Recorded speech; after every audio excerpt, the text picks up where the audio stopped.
Hi guys, this video promises to be very different from any of the other videos I've done for this channel. I'm heading down to the low part of the state where that colonial site is that we've been hunting.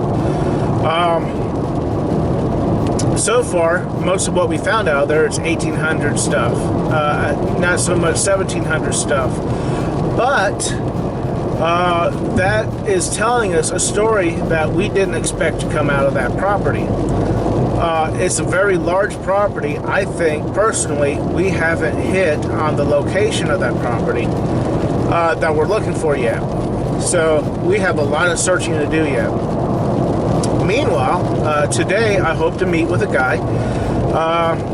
Me and T-Hawk, Tom, he's going to introduce me to this guy who is one of the foremost authorities of the history of this area. Not only that, he is one of the foremost authorities of the relics that come out of this area. So one thing I'm hoping to do is be able to show him that cannonball of mine and have him identify it, you know, whether it is or is not a cannonball. You know, just let me know one way or another. Also, I don't know if this is going to work out because right now I am driving in the rain, but I'm hoping that we can get together and do a short little hunt, not necessarily in the colonial site, but just somewhere in that area and see what we can come up with. So, this promises to be an interesting video. I hope you enjoy it. Here we go.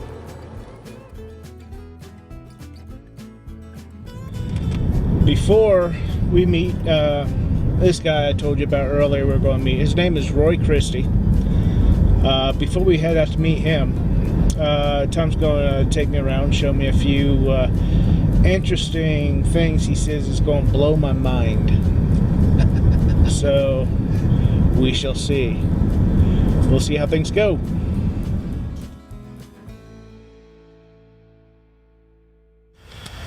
That church there was built in the 1800s. Now there was an original 1800s church on this property, Right. that had been tore down. So when the historians here wanted to put another church on the property, they just had one moved here and put here because they found that it was only fitting. Wow. Now the bell that we're fixing to look at on the other side is the original bell from the original church. Really? Okay, obviously Tom brought me to a pretty cool place, right? You haven't seen half of it yet. The historians in this area moved a bunch of old buildings from different locations to keep them from getting torn down. They moved them here brick by brick and log by log. Yeah, log. And he said they even numbered them so they knew exactly where they went. And we're about to turn the corner and see some of those, including this bell. So check this out, guys. The original church, what about it? Huh? What about the original church? What was it? When was it built, do you know? It was mid to late 1800s church, from what I remember. Very cool. Alright, what were you telling me about this place? This is an old one-room schoolhouse. From what I was told, it was a black schoolhouse back in the day. Okay. Look at that chimney. They had it moved here. Somebody, you know, was gonna, you know, do something with the land, you know, and was gonna tear it down. So they brought it here and saved it, preserved it. I'm sure the roof is new. Oh yeah. It was probably falling in on the original site. Right. When they put all these structures together, they used as much of the original as they could. Obviously, they expect you to use square nails, right? Right. Not screws, but nails. But they would replace what was so worn out that it just couldn't be replaced. Right. At least that's what I was told.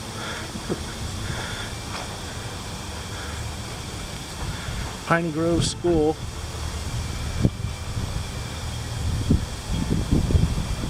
Man, look at those old strap hinges. On location, this hoe, this is a part to a sickle blade of old sorts. An old bottle opener, square peg. I give them this old horseshoe I found on location.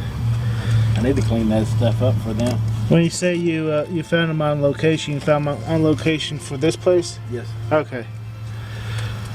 Now what we're looking at, guys, is a blacksmith shop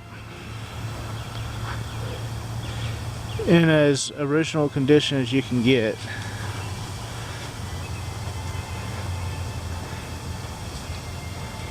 Minus a few modern additions. They didn't have bolts back then, I don't think, unless the blacksmith decided he was going to make them.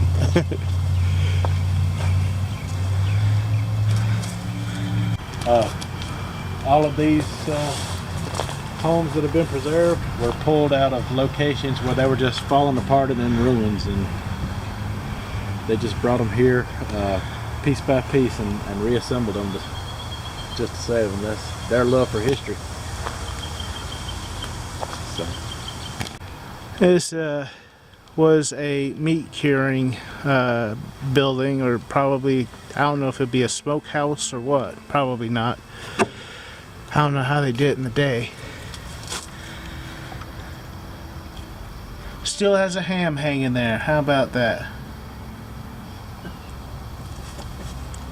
Of course, you know, I doubt it's a real ham. If it was, that would be sad. Home. That's a house? Yep, that's an old home from colonial era. From colonial era?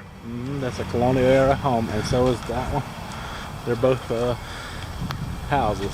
At one time there was 2-story houses built around them that were falling in and in ruin, so they tore down the old 2-story home and they found the log cabin inside the starter home. Wow.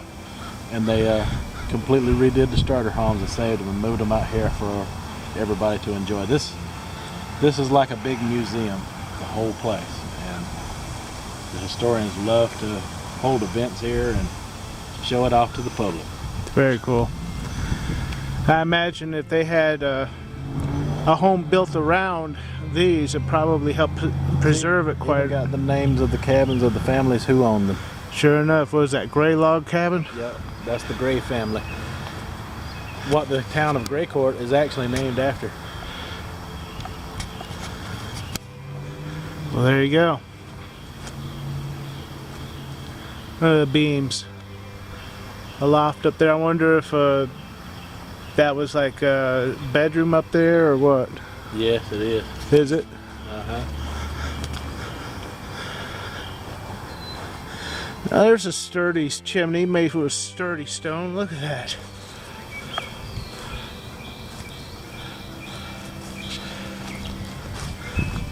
Man, they weren't fooling around on that one, were they? Now the historians have a Thanksgiving dinner out here every year. Do they? And they'll actually use the fireplace chimney in that home to cook part of the Thanksgiving meal. Wow. House fort right there.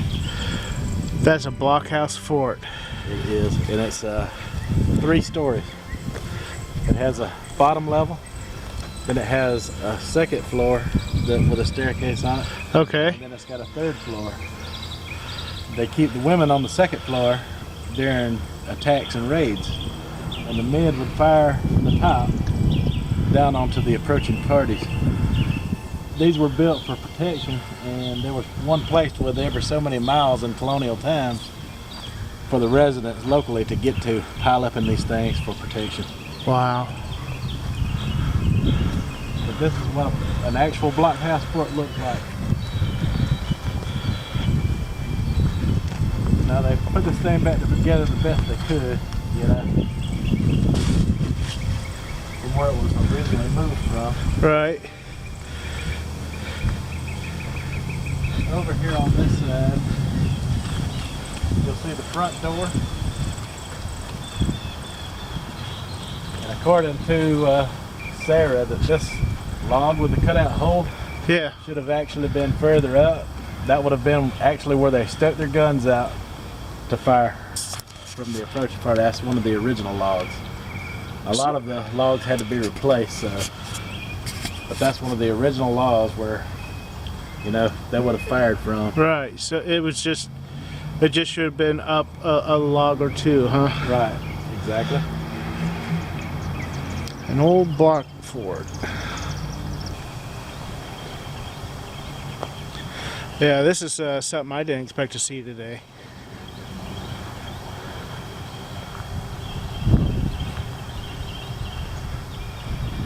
A lot of times what a fort would look, what you think would look like in your head, Yeah. actually don't look like what you would picture it to look like.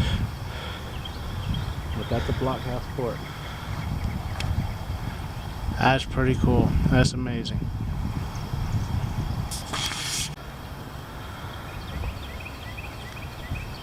This is a group that helped put this amazing collection of buildings together.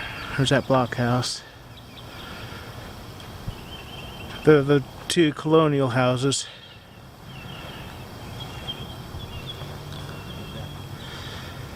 They brought these buildings together here, otherwise they would have been lost by now, tore down, or just run down, rotting in the woods probably. Right. Alright guys, this is interesting. Family named Ball, and he was a Confederate soldier.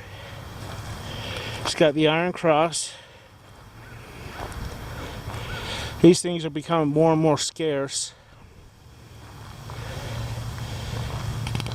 due to the fact of people stealing them and taking them home as souvenirs.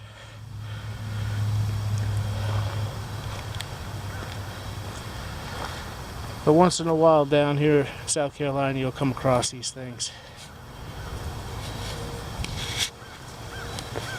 Okay, there was a Union soldier buried out here. Yeah, I don't know the reason why, I forgot. Okay. But, yeah, this is a Union soldier's grave, and they why or how he died here. I guess maybe he might have raised a family here. Maybe moved this way after the war sometime, and he was buried and honored for his service in the same graveyard with the Confederate soldiers. Wow. And keep in mind guys, we're in South Carolina right now. And this private was from New York. Company G51. He was in the infantry. That's cool. That is interesting. Yeah. Okay, there's an elephant there. There's one on this side. It's a screw top bottle or jar. It's just kind of cool. A lot of embossing to go into it, wasn't there? Yeah. It's not too terribly old. I mean, you know, screw top, I don't know. But that's cool. So Thomas showed me a bottle dump here. There's a lot of newer stuff on top of old stuff. And it just goes right down that ravine there. Found a couple. I'm not going to keep them all, but there's that one I found. And a couple of old Clorox bottles with a lid on. Actually has something in it. And I don't know what that thing is, but that's a weird bottle, isn't it? I have no idea what that would be. But you might want to look for this site in a later video sometime. We'll see how that goes.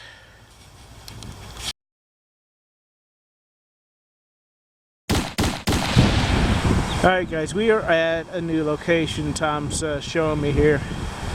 This is the Reedy River, and right there, see that stone wall with a break in the middle of it? I'm sorry about the wind guys, there's nothing I can do about it. That stone wall is channeling water up to this grist mill. This thing is pretty much intact. Look at this.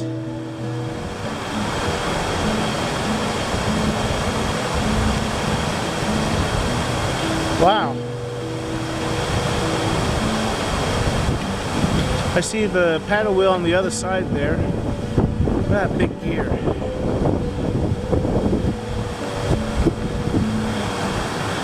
So this is an old grist mill. Look at the stone, guys. Look at that. Lizard running across it. That stone. And the size of that thing.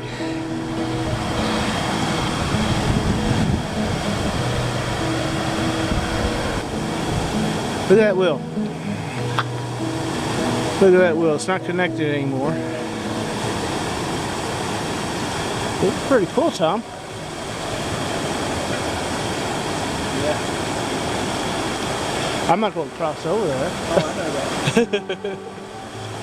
Found a big better shot. Yeah.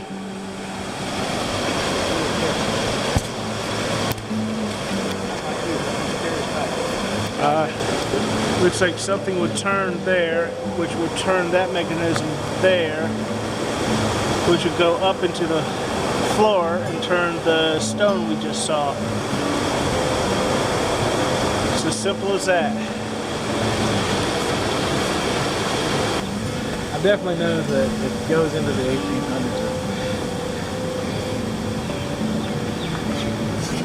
1800s. See if I can stick the camera through this crack and get a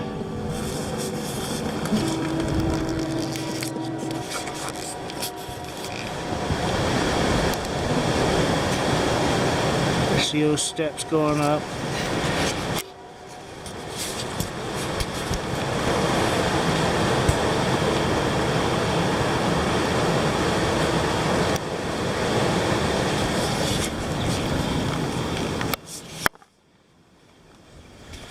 Every time I look at that stone wall, I just imagine the labor that went into that.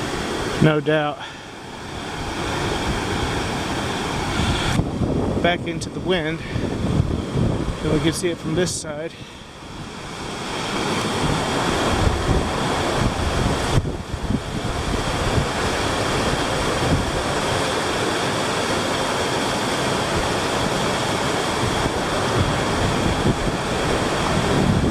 Wow.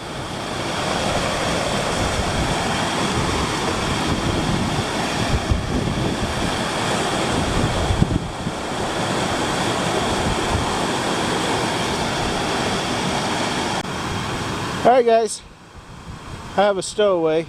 Hitchhiker, yeah.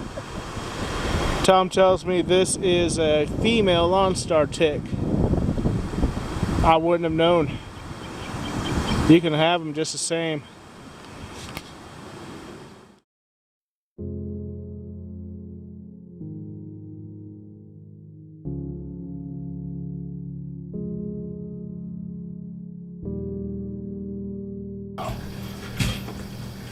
I think I'm set up. I think we're on camera. You can mash that button to do that. Remote control. I don't have a remote on these ones. Oh, okay. I stood up there and I pushed them manually. It was ruling. You should have. You haven't got that sophisticated yet. No, I haven't. So, I've been hearing a lot about you. Oh, good. No, none of it's good. Okay. All of it is good. I've been wanting to meet you for a while too. I actually brought something for you to look at. I'm told by certain people that you'd be the guy to help me with this problem. It's, What about that cannonball? talking about that cannonball. It's a cannonball if you say it's a cannonball. I'll put it that way. Well, I can look at it, but I'll tell you who's going to tell you, who can tell you one way or another. It's Jack Martin. You know Okay. Jack? I don't know. Well, he does a simple, belong to the Confederate Veterans Association. Okay. He did a program on projectiles. He built a cannon. He's got a cannon. Oh wow. And he participates in Canada, but he does a program on projectiles. He got one of every kind you can think of up there, and he knows it from one end to the other. But I'd like to see it. Yeah. Does that look familiar? Well, it would be. Now they had some 3-inch cannons with mountain Right. howitzer, you know. This will measure what, 2.5? Something like That's that. about 2 1/4. 2.25.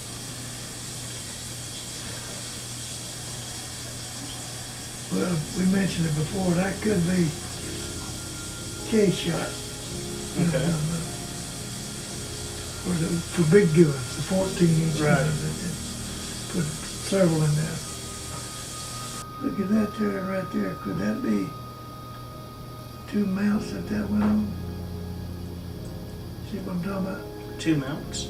Well, like it mounted, like it went on something that there's 2 holes equal space there. Same diameter. Yeah. Well, that does kind of look like a cruise, but sort of. Might be. They got several examples up there, you know, compare, but Jack Marler is the main man. Yeah, he don't live far away. So I understand you got some pretty good information about history around this area too. Well, yeah, I found Fort Lindley. You found Fort Lindley. Yeah, I found the Fort Lindley site. It's fenced in. You got to go through a gate to get in there, but it's you know fenced in the whole area. It's a big area. We like to never got that historical mark right there. Man, the state highway, but man, they own that right away, and you got to please them. We finally give up. The historical side in Pines, another group got it, put it up there. Very cool. But it's the one side that tells about Lindley's Fort, and the other about Major Jonathan Downs, who was the hero. You know the story about it? I think you said something about it one time, didn't you? Mm-hmm. Yeah. Well, it was a boundary fort for the Indians uprising. The settlers would take refuge in there. Right. Well, the Indian was uprising, the settlers went in there, and there's 100 and something Indians and 98 white men dressed like Indians proceeded to attack the fort, but they didn't know that Major Jonathan Downs had came in the night before with 150 men on his way over to Major Anderson over here. and So they got there. I've got a copy of a pension guy that wrote for a pension about 1820s. He was at Lindley's Fort. He told about it. Said when we opened the gate, we killed 10. And said we came out there, we was about a half a mile wide, driving them. And he went on down to a field down there and found Colonel James Lindley's saddlebags. They'd left all their saddlebags down there with corn, parched corn, and his English commission was in it. Oh, They later caught him and took him in '96 and hung him. wow. But Jonathan Downs, they wanted to name Lawrence County after Jonathan Downs. He said, no, I might do something to have a reputation. He said, name it after my friend Henry Lawrence. There's something. I did not know that part. You know, Henry Lawrence was captured. He was an ambassador going over to France, and the British caught him and put him in the dungeon. He was placed in the dungeon in England. Really? And you know who they swapped for him? No idea. Cornwallis. Really? Yes, when at the Battle of Yorktown, they swapped Cornwallis for Henry Lawrence. Wow. Did you know that? I did not know that. Yeah. Well, that's major. Yeah. That's They a put him major in the piece of dungeon in knowledge. the Tower of London. There you go. Well, anything you want to see or do, I've been doing all the talking. I was telling him about your metal detector. I told him you had a whites, and that you showed me that Colt revolver. I wanted him to look at that Colt revolver you had out in your outbuild. Okay. I think he'd like seeing that piece. I'll show you one. If that won't be in color, that would be fascinating. Well, I'll be glad to show it to you. Well, let me ask you this. Yeah. What do you think about maybe after that, maybe heading out somewhere and maybe doing a little hunt for about an hour or so, metal detecting? Maintenance what? Maybe after we go check that out, maybe going out and metal detecting someplace for about an hour or so, just doing a little hunt. Where do you want to go? Personally, I don't care. I'm not from around here. But the only We might be able to hit one of his. place I know that we could probably go, it wouldn't, there's nobody around here got the same to say about it, is the mustard ground up here. Oh, that would be nice. The One by the school. yeah, I showed you. Yeah. I know what you're We talking found about, buttons and there. I've read about that place, and I didn't think it was an open field like it is. I would love to hit that. That's it, huh? That's it. Look at that thing. Little caps went on there. Trigger's missing. It was found in the dirt. Found in the dirt. Where was it found at? I think he said it was on the beach, actually, but in the dirt still, or in the sand, I guess. And this is a Colt. Yep. That's a Remington. That's a Remington. This is a Remington, okay.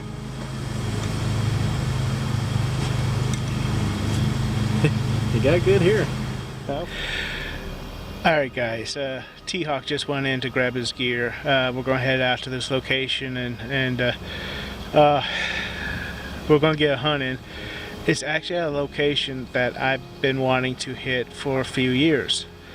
I knew about the story, I knew about this place. I didn't know it was a wide open field that you can hit.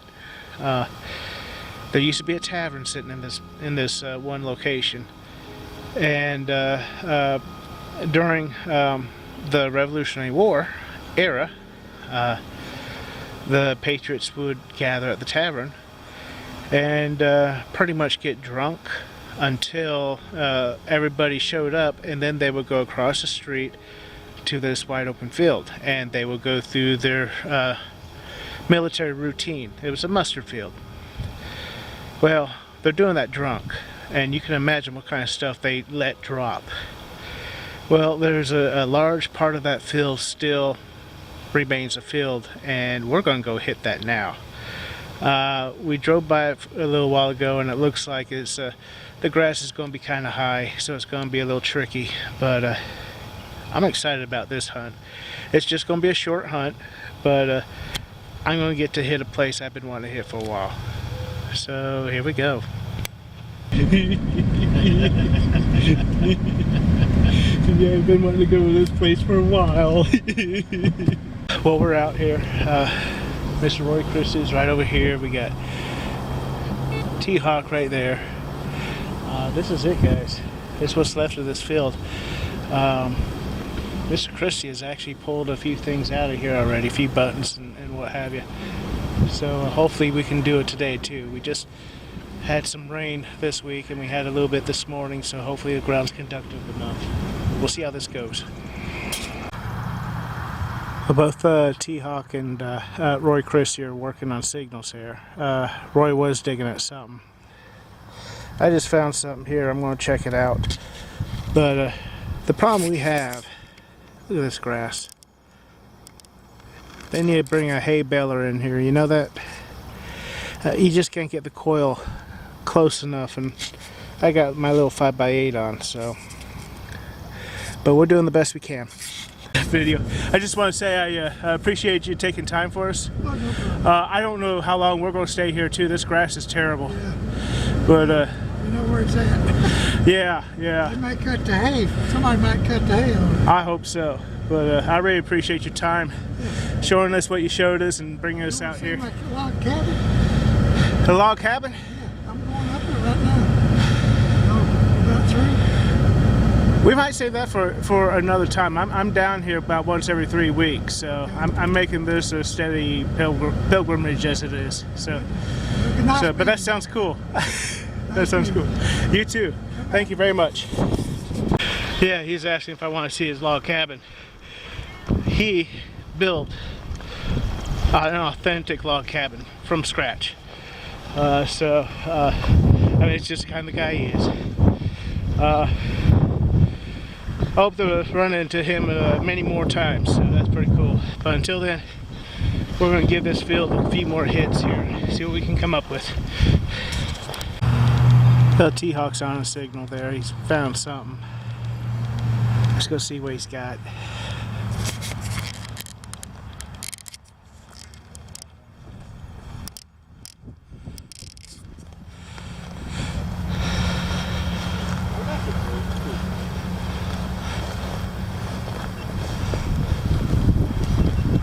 Huh. Don't know if it's Civil War related or not, but it's very interesting. And it very well possibly could be. It's iron. Yeah.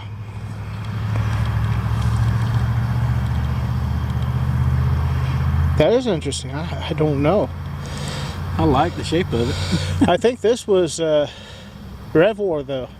You think so? Yeah. My understanding was Red War soldiers came out here and trained. Really? Yeah. Oh, okay. Which would be really cool if this is what this is from. And if I'm right, if I understood right. Well, it definitely doesn't look industrial. No, it doesn't. It looks hand forged, doesn't it? Yeah. I mean, that's neat. This is some hard swinging stuff. They're pulling some iron, what looks like pretty old iron out of here. Really not too sure what these pieces are. The broken pieces off of something, I'm sure of that, but looks like there's a hole trying to go through in this one. Feel like there might be a place for a hole right there too. Yeah. And frankly, with the way this grass is, we're happy to have these pieces. Really? Yeah. I can deal with it. Better than nothing. Yeah. Well, there you go, guys. I hope you enjoyed the video. I'm really hoping you met Mr. Roy Christie. You noticed that he's very soft-spoken. I hope that a lot of what he said was picked up on the camera. I really don't know. I will play what I can of his interview. It wasn't really so much an interview, it's just him talking, just telling us what it is he knows. A very important guy in that area. He's very influential in bringing history to people's attention in this area. And has generated a great deal of respect. So, and then we all got to go out for a short hunt. It was a little difficult with all that grass, but it was a location I really wanted to hit, and that was his suggestion to go hit that, and I was glad he did. At least I hit it. Didn't find too awful much, but guys, I hope you enjoy this video. This was one of the most fun I've had making a video in a long time, so I hope that came through. Until next time, we'll catch y'all later. Bye.